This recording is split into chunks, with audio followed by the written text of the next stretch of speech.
Hey everyone. So this would normally be one of my gym and Bitcoin updates, but it's a rest day, so I just wanted to kind of go over some things about the conference coming up, the Bitcoin conference. There's not a lot of videos out on YouTube when I search for them, for like reviews and things going on for past events and coming up. So this year we have the Bitcoin conference 2025 coming up, and it's in Las Vegas. So that's the first time it'll be over here on the West Coast. I'm pretty excited about that. But yeah, there's not a lot of details online, so I figured we'd chat a little bit about that. Some of the real basics, if you've never been to one or looked at it, there's a couple different ticket plans. The conference is generally 3 days. You can get a festival pass, which is normally days 2 and 3, the general admission. It gets you into most of the stages, I should say. You can see everything there. They have 2 different higher tier passes. One is the industry pass, which basically gets you into the first day. There's a lot of industry focused speeches, talks, and presentations. It's also great for if you're actually wanting to be there for networking. That's a pretty big high value for people that are wanting to network. Then there's the whale pass, also called the VIP pass. It gives you all the things that the industry day pass does. Plus it gives you access to one more stage. It's the deep vault, where there's a little bit more intimate setting, smaller group of people. Generally some of the higher names, higher profile names go and speak there.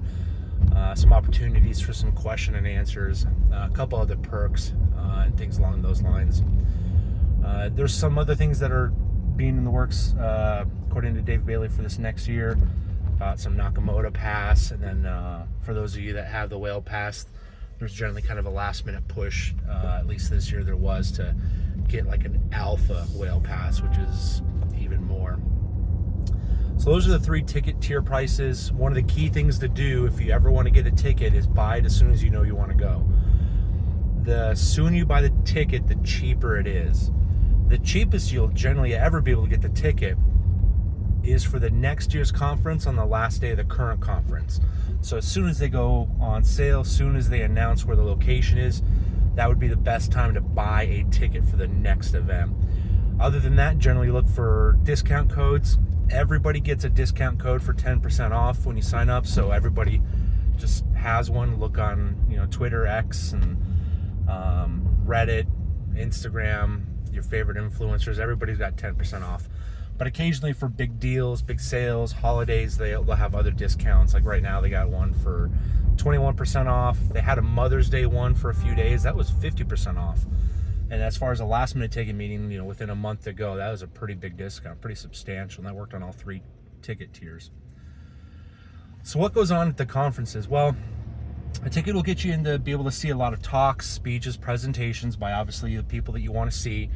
The main stage is the Nakamoto stage, and that's the stage where most of the marquee speakers present at. If there's going to be an announcement or something big going on, it's going to be the Nakamoto stage. That's also the one that gets live streamed. So if you aren't going and you're curious what it's like, or you want to see what it was like at a previous conference, Bitcoin Magazine's YouTube page will stream that and still have it up from years past. It does take them a while to stream some of the other stages, like the Genesis stage, the Enterprise. Some of the other stages come up a few months later, but generally the Nakamoto stage is completely streamed, and it'll be live streamed, and you can watch it years after the fact. In addition to that, there's a rather large expo. That's something I pretty much I enjoy at the ones I go to. There's a lot of things going on there. There's like an art section. I'm not really into art, but if you are, that's kind of a neat thing. It's Bitcoin related art. Sometimes it's only vaguely related to Bitcoin, but it's still interesting. If you're into art and you're artistic in that way, you'll probably really enjoy it.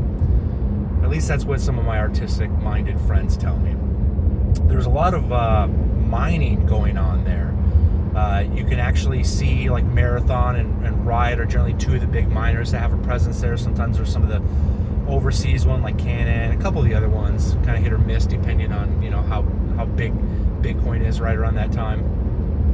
So you can see some of the newest technologies on display: water submersion, special cooling, different rigs. Sometimes they'll bring in, like a trailer full of machines, and some of them will be up running, humming along, and it's pretty neat. I got a chance to meet Fred Thiel, the CEO of Mara, over there, Marathon, and a couple of guys over at Riot. So that's kind of interesting. It's also a cool thing that if you want to buy like little trinkets, t-shirts, other things, they have a bazaar there, which is just a marketplace of people selling things. Every year it seems like the weird guy that's unfortunately manning the Bitcoin for Panties booth. I'm assuming it's his wife that runs it, but he's always the one kind of manning it. It's a little awkward, but my point is, it's a lot of neat little things. It's pretty cool. A lot of free handouts, stickers, buttons, things like that. So it's pretty cool. So how about some of the previous years? So last year I drove out to Nashville. That was exciting. I actually was really looking forward to visiting Nashville. Had a chance to pass through there a month or two before the conference on a different road trip. This time got to spend a little bit extra time there. Nashville was really awesome. It was about 26,000 people, I think is the estimate. About twice as much as the year before, which is pretty much in the bear market. Nashville had a couple problems, but it also had a couple awesome things. I mean, we all know Trump was there speaking. RFK Jr. was there again. There was a lot of awesome things going on. But because Trump was there, and it was so shortly after the assassination attempt, the Secret Service presence there was overwhelming. It was a huge detractor from the event. And I'm a big Trump guy. I like Trump. I don't talk about him much. I don't do politics on my YouTube that much anymore, but I was excited to hear him. I've been to 7 of his rallies in person, so technically that would have been the 8th time I've seen him in person. But it was a big detractor because here's why. To get into the building for the Bitcoin conference 2024 took about 2 hours standing in line. And then to get to the Nakamoto stage where Trump was going to be speaking, I think it was scheduled to be like 2 p.m. later that day, you had to wait another 2+ hours. It was about 2.5 hours for me to stand in line. And then you get in and you have to sit there. You can't leave, because if you leave, your seat's going to be taken, because there's a couple hours of people waiting in line to get in there. And once it gets to capacity, that's it. Those people are not going to be able to get in unless somebody leaves. Really unfortunate. So that meant for that last day, I had to stay in the Nakamoto stage the entire day. And Trump didn't come out to like 3:15, which is normal for his speeches. But it was awful, because there's only so much you can do to stand up, walk around, and sit back down. And that was like 8 some hours, before Trump even got out there. So that was a major drag. The speech was cool. All the other speakers that were there, just awesome to listen to them. Talking to some of the people that were sitting there, meeting people that were Bitcoiners, finding out where they're from, what they're interested in. That's cool, but I am glad that 2025 is not an election year. Got a little bit nervous when Eric, Trump, and Don Jr. were announced as speakers. Like, okay, that's not too big as far as Secret Service presence needed. And then J.D. Vance got announced, and here we are 10 days out. I'm just hoping Trump doesn't come again.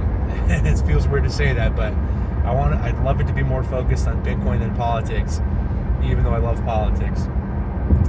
So anyway, Nashville was great. The weather was, I loved it. I'm not a beach guy. The year before, 2023, was Miami Beach. That was actually the first year I went.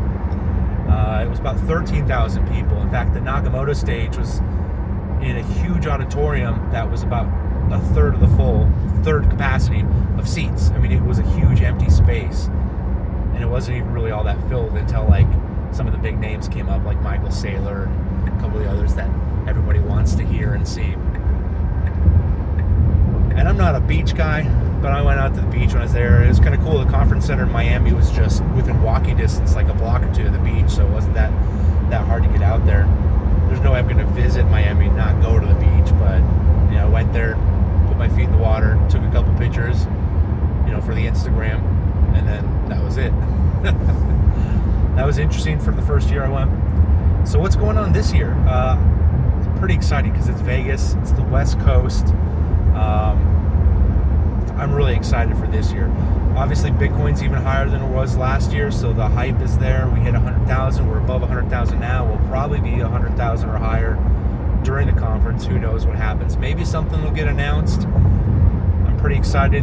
One of the things that happens at a lot of these events that you probably want to spend a little time on if you're going, and especially if it's your first time and you're trying to get a feel for what's going on, is all these side parties. I didn't have a lot of details for the Miami trip. I saw a lot of it after the fact, thought I missed out. Nashville, I saw a couple things, went to a couple of them. They're kind of neat. They're smaller, more niche market. Like if you have an influencer that you really like and they have a side party, that'd be cool to go to. Or, you know, like they have the dinners, like a carnivore dinner. I think Mandrake is a Twitter ex-personality. That dude lost a lot of weight. He's a Bitcoiner. He's having a dinner. I might hit that up.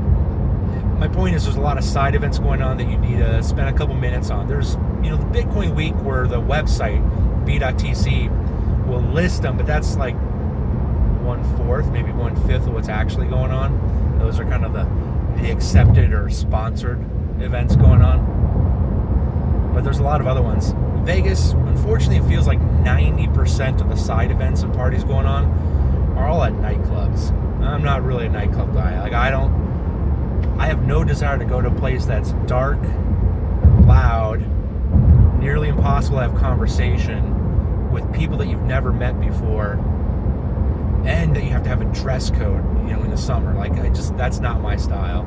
I mean, I was a boomer before I was a boomer, if that makes sense. That was never my thing. But there are a few things going on in Vegas that I'm interested in. So you can spend a few minutes and do some searches. You can find out some events that are going on there. So if you've been to an event, I mean, what did I get wrong, or what did you like? What's some of the highlights that you think I missed that are important for people to know? What are you most excited about for next year? That's what I love talking about at our Bitcoin meetup here locally in Arizona. I'm always interested in what some of our Arizona Bitcoiners are interested in and what they're focused on. It gives me a little bit different perspective on reasons to go and what to do while you're there. All right, well, the next update probably won't be until after the conference, so hope to see some of you there. And until then, stay safe. See you.